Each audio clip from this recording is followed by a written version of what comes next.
I've seen what I would say is the golden age of China's upliftment. I've seen the best of what China did when it was changing. There have been some monumental changes in China recently. I'm going to talk about them, and then at the end I've got a massive, huge, astronomically big announcement as far as my channel, ADVChina, and SeaMilk's channel is concerned, so stick around to the end. But let me just explain to you this whole thing about the golden age of upliftment. You know, when I got to China in 2006, you know, the economy was already in full swing. It already, you know, huge amounts of money was pouring in, huge amounts of manufacture was happening. But, you know, at that time, China was still making cheap, low quality, you know, basically poor quality stuff. Don't forget, this is before the first iPhone, right? And this was before Apple and all its iPads and all this kind of nonsense. It's a long time ago. And we didn't even have, well, we didn't have smartphones back then, you know, things were still in its infancy as far as, you know, cellular technology and things. And I just remember being able to buy all sorts of cheap knockoff electronics in the Huajiangbei market and stuff. You could get all sorts of things, but it was all very poor quality.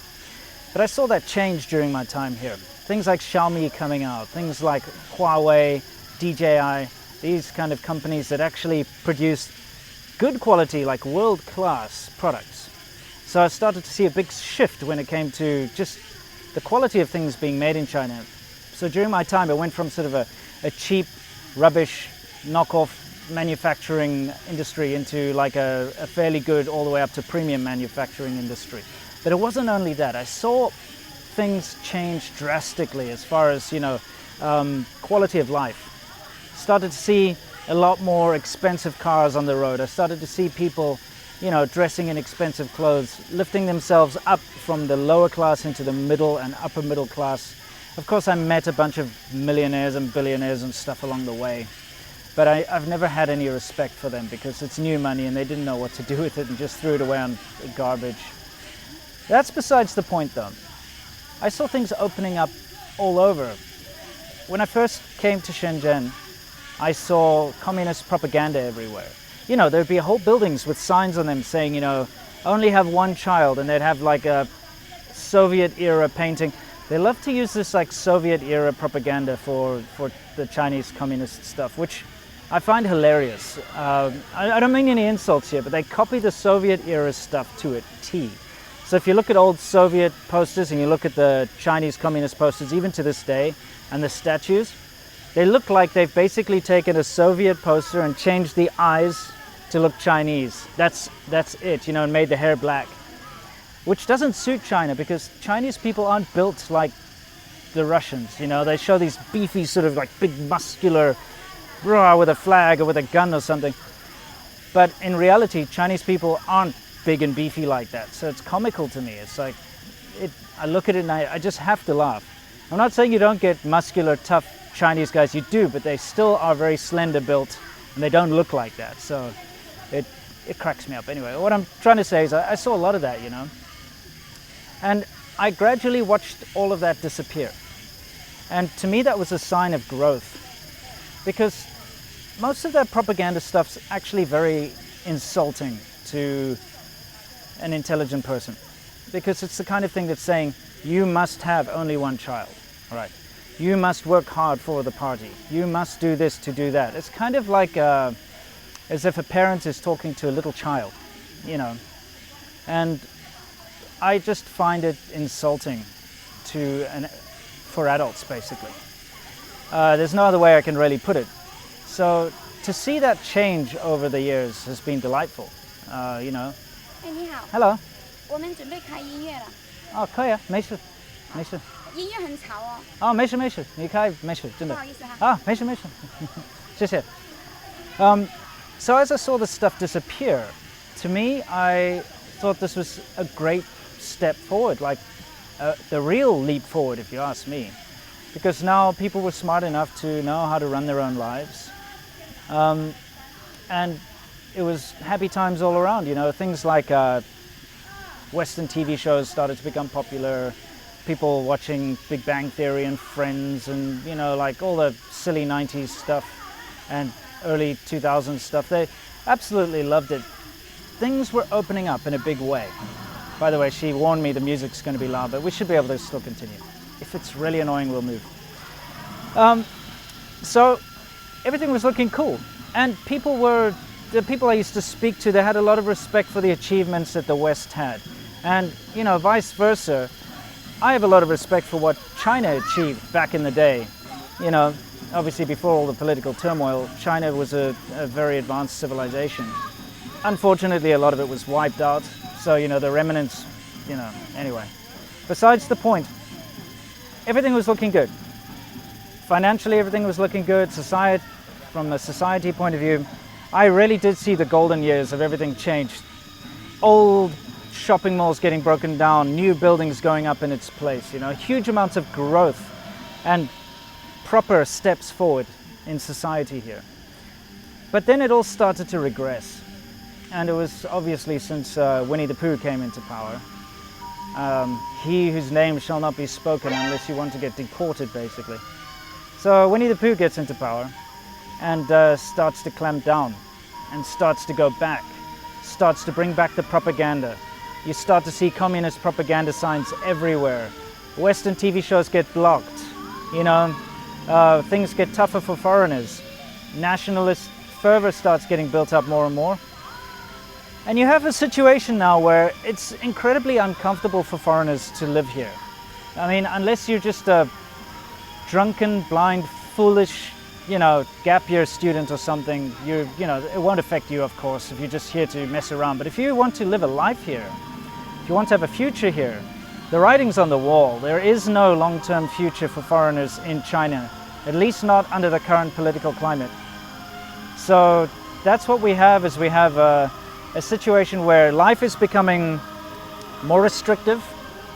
The internet is really clamped down at the moment. Almost every website I try to access is blocked. And I mean, just innocuous, silly things like if I want to get a driver for my camera or something, I can't get it.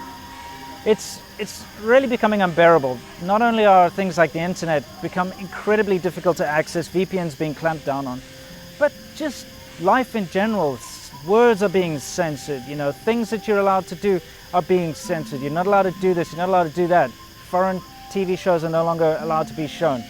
Tit for tat nonsense, you know, when it comes to the trade war things. So now, okay, you have to understand that I agree with Donald Trump when it comes to the unfairness of the trade, because China has always had an advantage. If you want to sell like an American car or a foreign car here, they whack huge amounts of tax on it. But other countries don't whack massive amounts of tax and tariffs on Chinese goods. That's why it's so easy for them to sell so much. And shipping is subsidized for Chinese companies, so it's free for them. The government basically pays for it. There's a whole lot of stuff I could go into, but that's not the point of this video. What I'm saying is there is a lot of unfairness when it comes to how China's treated compared to the way China treats other people. And a quick example is there are many hotels that foreigners are not allowed to stay in. Buying tickets and stuff, if you're a foreigner and you don't have a Chinese ID card, a train ticket, it's a lot more difficult.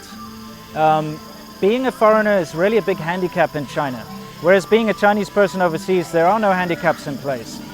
If you travel to Sweden and you want to book into a hotel, you can book into a hotel if you're Chinese, anywhere.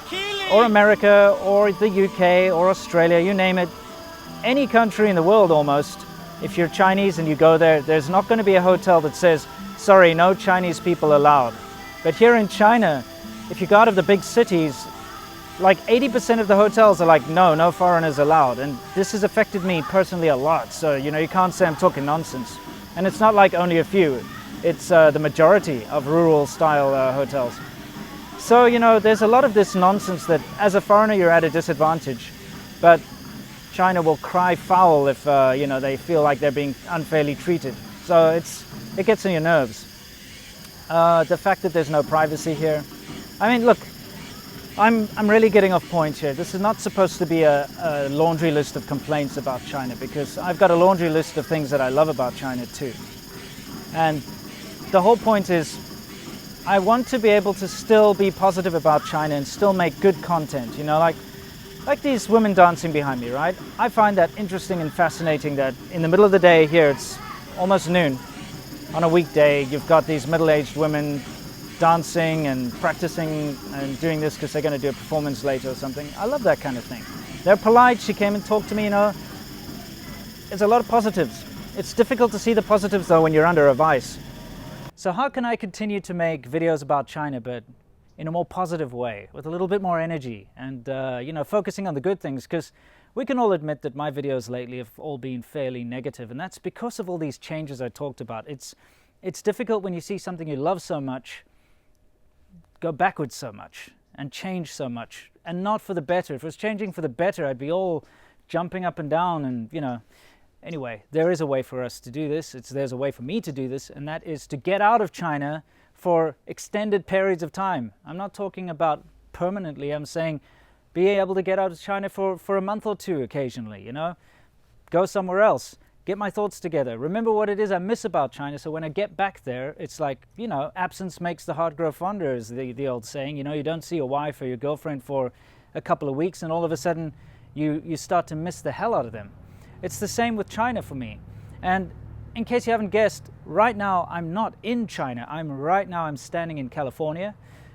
SeaMilk and I are in the early phases of setting up a base here so that we can do exactly that. We've talked about it at length in the ADVChina video, which is available now.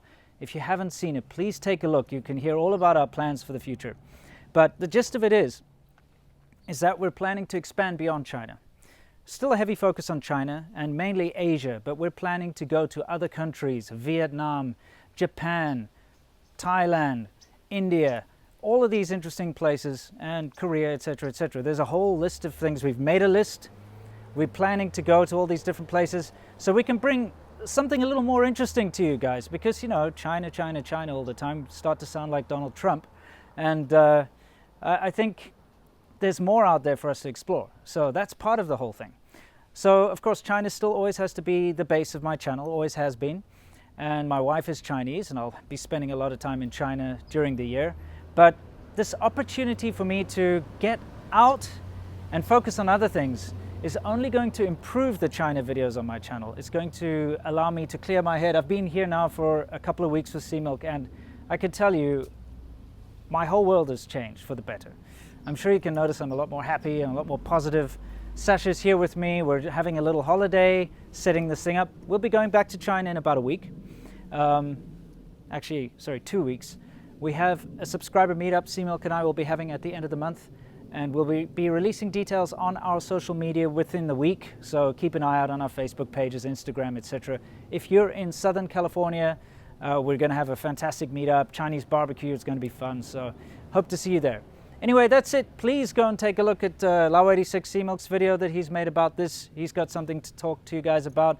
ADVChina, most important, go look there so you can see what the future of all three of our channels is going to be. So thank you for sticking with me so far. Thank you for all the support. I cannot wait to see you guys in the next video.